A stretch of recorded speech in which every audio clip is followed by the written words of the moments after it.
From the GRAYMAN Briefing, this is a summary of recent developments regarding the Second Amendment, cybersecurity, protests, supply chain disruptions, national security, law and order, free speech, censorship, government oversight, and more. For the second quarter of 2025, this is Update 12 to the GRAYMAN Briefing summary of recent developments.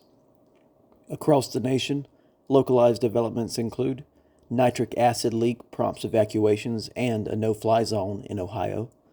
State lawmakers targeted and killed in home shootings in Minnesota. Antifa sets fire to New York Police Department vehicles in Brooklyn. ICE detainees escape during a facility uprising in New Jersey. Violent anti-ICE protests erupt across the country. Shooting in Salt Lake City at a protest there occurred. Capitol complex evacuated in Texas over a protest threat. Vehicle rams a crowd in Virginia. Pro-Hamas and gender surgery march held in Ohio. Bomb threat in Chicago sewers. Transnational unrest expands with 5 million joining the No Kings protest in 1,800 cities across the country. On a national level, Israel and Iran continue reciprocal missile and drone attacks as U.S. boosts regional military postures. China and Russia urge citizens to evacuate Israel amid escalating conflict. The AQAP leader calls for assassinations of Trump and other U.S. figures. U.S. orders embassy staff withdrawals in Iraq, Bahrain, and Kuwait. Rare earth export restrictions by China disrupt auto manufacturing in the U.S. FBI warns of ransomware threats to U.S. infrastructure. A UNFI cyberattack disrupts the food supply chain.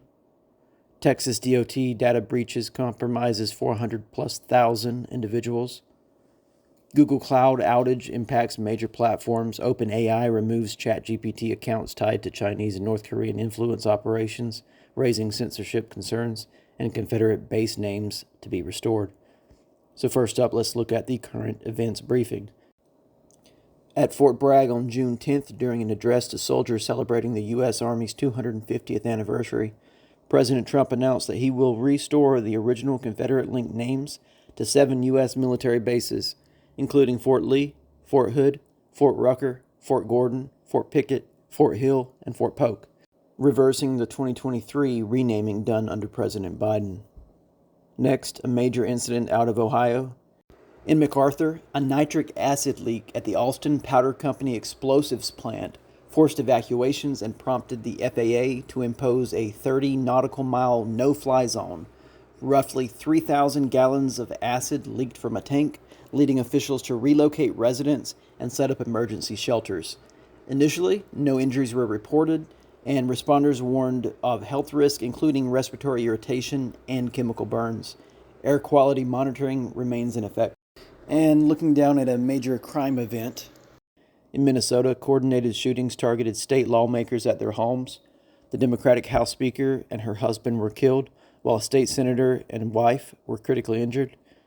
The attacker wore police gear and fled after a shootout with officers. Authorities later identified him as Vance Bolter, a former appointee to the state's Workforce Development Board, appointed by Governor Tim Walz, who was former Vice President Harris's running mate.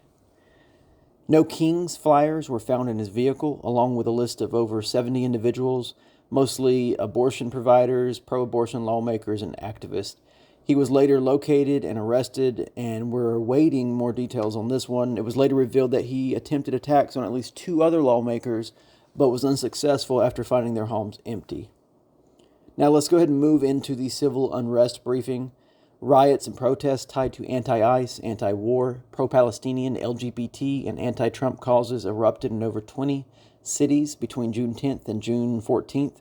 Violent events were confirmed in LA, Denver, Phoenix, Chicago, Portland, that's Portland, Oregon, Seattle, and others. In Portland, militants aligned with Antifa stormed an ICE facility after launching fireworks, smoke grenades, and rocks at officers, including an injury to 4 officers there. In LA, a previously deported illegal immigrant was arrested for throwing a Molotov cocktail at police. Over 150 arrests were made in San Francisco alone, while Chicago authorities deployed the bomb squad after an extremist entered city sewer tunnels and planted suspicious devices. In Brooklyn, New York, Antifa operatives broke into an NYPD parking lot around 1:30 in the morning and set fire to 8 to 11 police vehicles. At least 3 undetonated incendiary devices were recovered nearby. Flyers referencing political grievances and calls for violent resistance were found at the scene. The group later claimed the arson was in solidarity with anti-ICE demonstrations, stating that the protests were no longer effective and calling instead for direct attacks. In Newark, New Jersey, roughly 50 illegal immigrant detainees at Delaney Hall ICE Detention Center staged an uprising by tearing down a wall. 4 individuals escaped, and smoke was seen rising from the building. Outside, masked protesters blocked entrances to delay law enforcement responses. Officials believe the protest and escape may have been coordinated. The breach is being described as one of the most serious in recent U.S. immigration detention history. The identities of the escapees have not been released, and Delaney Hall remains an ongoing place for protests. In Washington, D.C., protesters breached barricades during a sit-in at the Capitol, resulting in over 55 arrests and 2 hospitalizations. In Cleveland, trans rights and pro-Palestinian groups marched in support of youth gender surgeries and Hamas. Nationwide, rallies were organized by the National Iranian American Council in partnership with Code Pink and other far-left groups to oppose any U.S. or Israeli action against Iran. On June 14th, over 5 million people joined the No Kings uprising, protesting President Trump and the U.S. Army's 250th anniversary. Major demonstrations occurred in L.A., New York City, and Philadelphia. While many of these events remained peaceful, at least 6 were declared unlawful assemblies. In Salt Lake City, a protester was shot and injured by another individual dressed in a black bloc attire. In Austin, a credible threat to state lawmakers prompted an evacuation of the state capitol complex. And in Culpeper, Virginia, a vehicle drove through a crowd of protesters, though no injuries were confirmed and only 1 person was reportedly struck. Also note that you can get these briefs in real time to include links to sources and videos of the mentioned riots and events by joining at GRAYMANBRIEFING.com. Let's go ahead and move into the national security briefing. In Michigan, a Chinese national from Wuhan, China, was arrested for smuggling biological materials into the University of Michigan. The woman initially lied to customs agents at Detroit Metro Airport before admitting to concealing roundworm-related biological samples mailed in packages. She had also deleted all data from her phone prior to arrival. The FBI said her actions posed a national security threat and endangered the country's research infrastructure.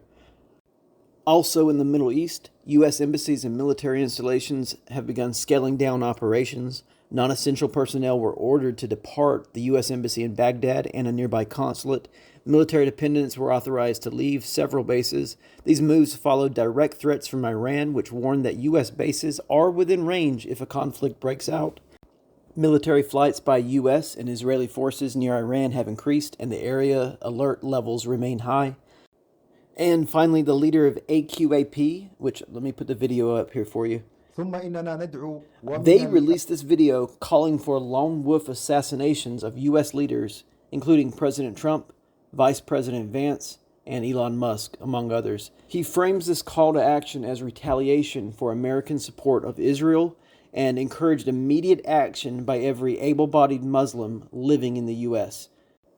He further advises there's no need for coordination attempts. Just, if you're a Muslim, go kill one of these targets and avoid any sort of discovery by U.S. intelligence assets by not trying to work with others, just lone wolf assassinations only.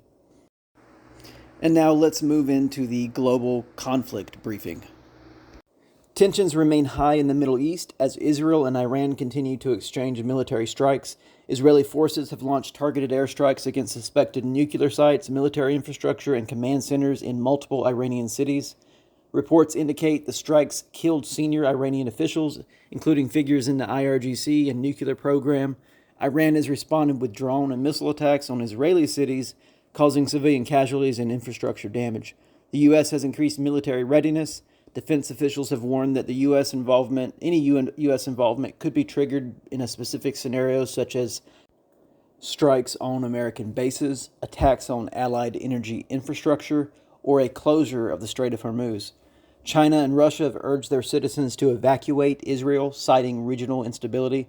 President Trump has issued a general warning advising civilians to leave Tehran and has met with national security officials to assess the next steps.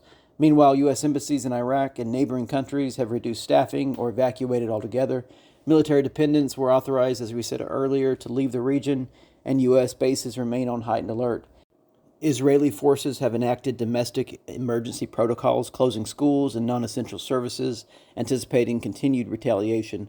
The conflict remains ongoing, with regional powers and global actors positioning forces amid uncertainty over escalation or de-escalation.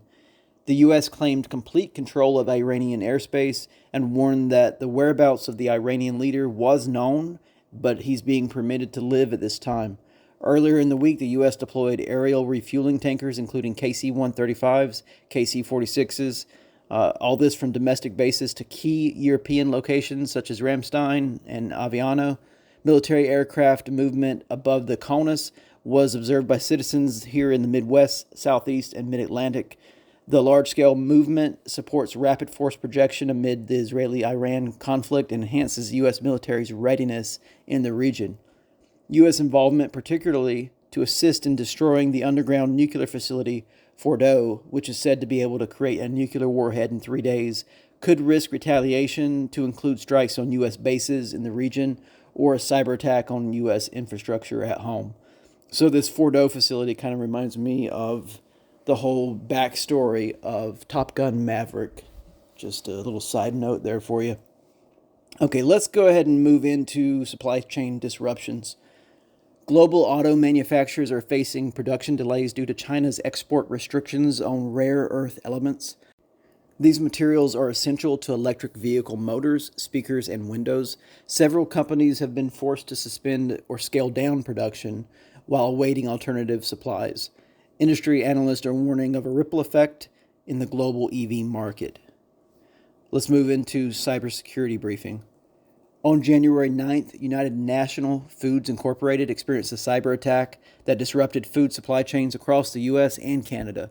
Whole Foods and Cub stores were among those affected. Investigations are ongoing and some ordering systems remain down.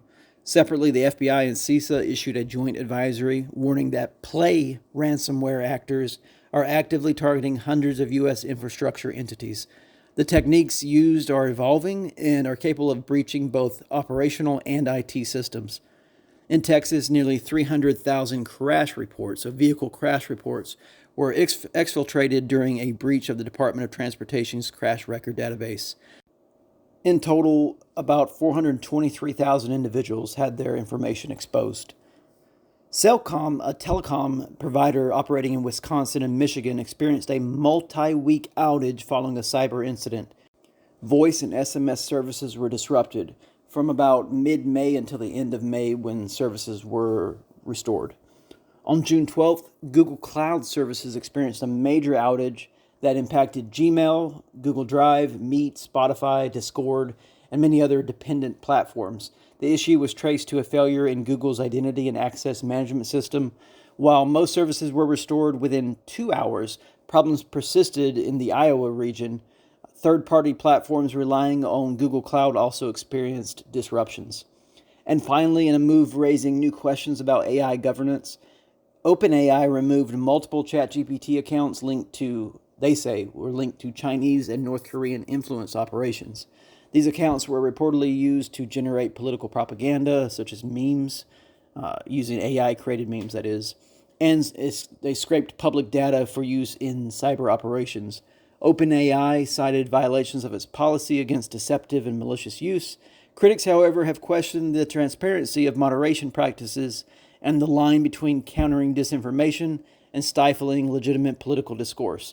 So if they're going to block Chinese and North Korean actors for posting things that go against the government narrative, are they also going to block just regular users here in the U.S. who say these things? So we'll keep an eye on ChatGPT, especially as they have now got a new contract with the Department of Defense. But that is it for this week's summary of recent developments. Remember that these briefings are delivered in real time to GRAYMAN Briefing subscribers, sent via the Telegram and Signal apps, and also via weekly email. Please drop a comment, engage with this broadcast to help its engagement and views. Thanks for listening, and as always, remain aware, be Be vigilant and stay safe.